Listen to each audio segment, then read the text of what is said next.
En fait, c'est un projet qui est relativement récent, je pense qu'il a moins de 2 ans, mais il est déjà très riche. On a déjà toutes les API pour Perl, Python, PHP, Ruby, Groovy, .NET. C'est un projet qui est écrit en Java. Son API est en REST, donc du coup on peut directement attaquer en fait le moteur avec les URL, à la fois pour acheter des données, ajouter des index, supprimer des index et tout ça. Il n'y a pas, enfin ouais, c'est pas compliqué à installer. Bon, moi j'ai déjà, enfin dans les tests que je fais là, j'ai pas, comment dirais-je, grand chose à faire. Enfin, je fais juste ça et je démarre. Elasticsearch-F et voilà, j'ai tout qui est lancé. Alors il faut savoir aussi que quand il dit 0conf, bon bien sûr on pourra les configurer, paramétrer les choses par la suite, mais juste pour un petit site internet ou un site qui a déjà une certaine audience quand même, ou je pense à nous quand on utilise, on a Magento, et dans Magento, on a un moteur de recherche. Il utilise les fonctionnalités de la base de MySQL pour faire du full text, rechercher en plein texte. Et donc, en fait, un truc comme Elasticsearch est peut-être beaucoup plus intéressant et assez facile à mettre en œuvre. Donc, ça devient plus simple. Enfin, en tout cas, on peut utiliser directement Elasticsearch avec un truc comme Magento ou PrestaShop ou ce que vous voulez. Et donc, voilà, enfin, c'est aussi simple que ça à lancer. Alors, quand ils disent 0conf, quand ils disent 0conf, quand il a créé le moteur, il a fait aussi en sorte que si jamais on démarre plusieurs instances sur plusieurs serveurs dans le même réseau, que les différents nœuds peuvent s'auto-découvrir. Et du coup, en fait, ils vont directement auto-répliquer les données et tout ça. Tous les index et toutes les métadatas dont on a besoin dans la recherche. Et après, donc, pour manipuler les index, ça se manipule assez simplement. Donc ici, on crée une entrée qui va être le user tutor, Kimchi, et donc il y aura le nom, ce nom-là. Et après,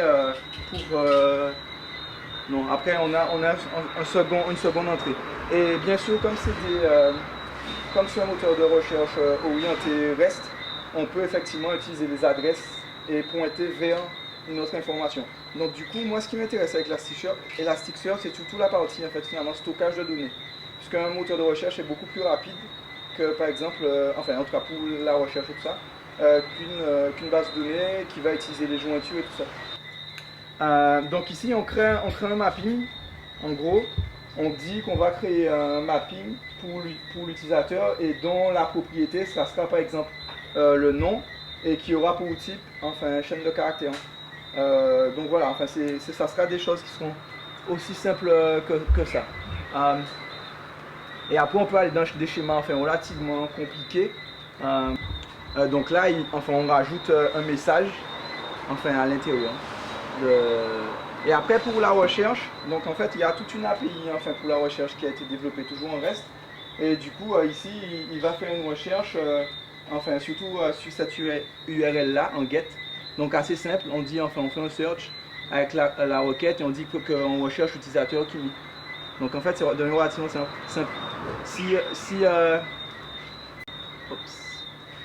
Donc ici on est sur le site de elasticsearch.org, .org. Et dans la partie guide API, donc si on regarde la partie search, après à l'intérieur de cette partie search, on peut rechercher de différentes façons. Soit on va rechercher par les requêtes, par les filtres, selon la taille, on va pouvoir trier sur ces recherches qui sont retournées, on va pouvoir mettre comme c'est un REST, donc, et que ça retourne directement du HTML, déjà pour des données un peu déjà formatées, on peut directement utiliser par exemple le highlighting pour directement retourner la recherche et entre balises, il nous montrera le mot qu'on avait recherché. Ce qui m'intéresse moi un petit peu particulièrement, c'est la notion de facette. Vous savez, quand vous allez sur un site, sur tous les sites maintenant de recherche immobilier, recherche sur les boutiques et tout, on va vous proposer toutes les caractéristiques des produits. Et comme ça, vous allez pouvoir filtrer, mettre des tailles, tout ça. L'exemple. Bon, par exemple, ici, en termes de facettes, sur LinkedIn, par exemple, vous allez retrouver vos facettes ici pour dire où est-ce que vous recherchez la personne, quelles vont être les relations entre les personnes, et tout ça. Et ça, c'est des facettes. Donc, on va structurer un peu la recherche, pour dire quelles sont les caractéristiques qu'on souhaite associer à cette recherche, quelles sont les propriétés qui nous intéressent.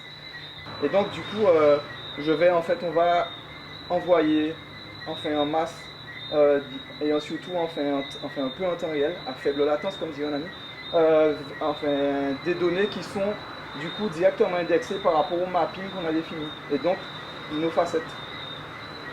Et enfin, grâce à ça, Elasticsearch en fait dispose de propriétés autres qui permettent par exemple de faire un peu des statistiques. Donc un peu comme on a dans une base de données tout ce qui est agrégation, les sommes, le compte, le décompte, les moyennes et tout. En fait, Elasticsearch dispose de ce type d'API, déjà intégré. Donc du coup, ça commence un peu à ressembler à une base de données.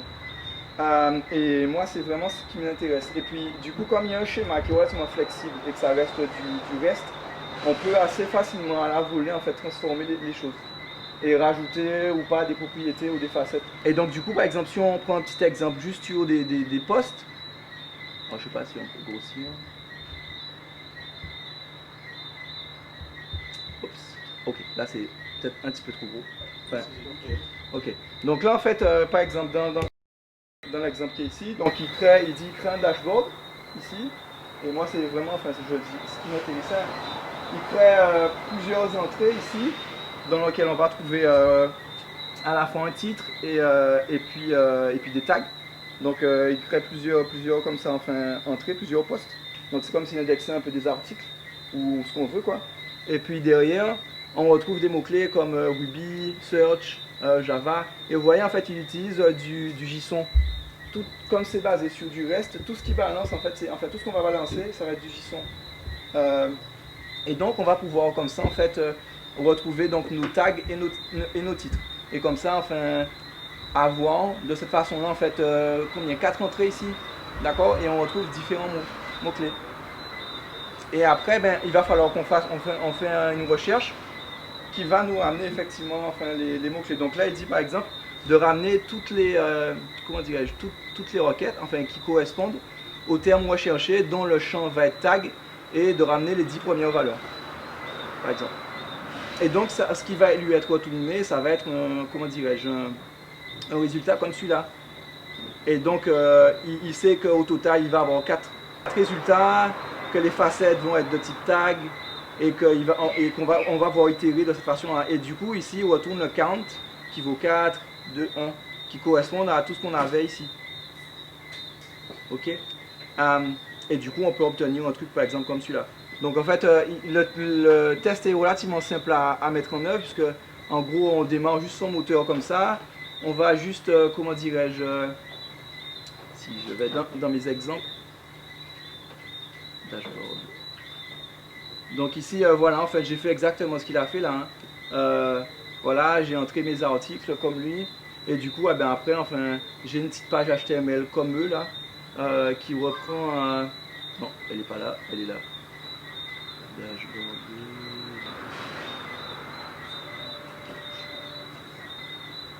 Et donc en fait après j'ai fait exactement la même recherche que ici. Et du coup ici j'ai juste une petite librairie JavaScript qui s'appelle Protoviz. Alors Protoviz c'est assez intéressant comme librairie JavaScript pour faire des graphiques. Et maintenant la librairie elle s'appelle D3JS. Et donc une fois qu'on a ça, on a notre petite balise là à shout. Et en fait relativement simplement, ce qu'on va pouvoir avoir c'est un truc du style. Voilà, et ce truc là en fait c'est bien, je vais taper dans mon moteur de recherche. Ou alors, l'autre exemple qui est donné, c'est ici. Et l'exemple que j'aime bien prendre pour montrer que c'est effectivement ce truc-là. Je crois que j'ai déjà rendu. Donc là, voilà, par exemple, si je prends par exemple le 13, ou le 2000, à la date du 13 janvier 2011, et que je prends cet index là et que je le pousse. Donc là le graphique ressemble à ça là. Donc là ce graphique là ressemble à ça et le 13 voilà on a cette valeur là 5. Ok. Et si jamais je prends donc le moteur est démarré, ici je colle mon URL, et je pousse ça une fois, je pousse 2 fois, 3 fois. Et bien du coup si je rafraîchis tout de suite là, le 13 a bien augmenté là. Donc en gros, moi ce qui m'intéresse c'est surtout ça, c'est-à-dire que par exemple, l'utilisation qui a été faite d'Elasticsearch, c'est par exemple chez Mozilla.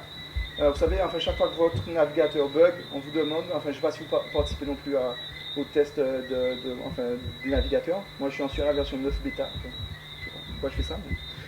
Et du coup en fait je tombe assez souvent en panne. Enfin, du point de vue de mon navigateur. Et en fait ces données-là en fait, sont récoltées en fait, dans une grosse base de données, enfin type HBase ou enfin Hadoop, et en fait traitées. Et ils ont deux façons de gérer en fait leurs données. Soit en fait ces données-là partent vers Elasticsearch et sont indexées comme ça en temps réel. Ils voient où, enfin, qui bug, enfin comment ça bug et pourquoi ça bug. Soit après ça part vers une base de données en fait classique où ils vont pouvoir effectivement enfin traiter, enfin revenir sur l'info. Mais en tout cas en temps réel, ils voient enfin où est-ce que ça en est. Et en fait, moi, c'est ce qui m'intéresse, enfin, surtout par rapport à notre métier chez Altic, qui est donc l'informatique décisionnelle. Donc, voilà, je ne saurais pas vous parler tellement comment dirais-je, de toute l'API d'Elasticsearch et comment utiliser, comment dirais-je, toutes les requêtes et tout ça. Ce que je sais, que c'est un produit qui est très simple à utiliser, qui est facile à mettre en œuvre parce que c'est juste une API en plus en REST. Que c'est un projet qui est super intéressant parce qu'il y a plein de gens qui ont fait, qui ont wrappé en fait l'API et l'ont mise à disposition pour à peu près tous les langages. Et voilà, moi j'y crois et j'y crois surtout pour la partie informatique décisionnelle qui m'intéresse. Voilà, merci.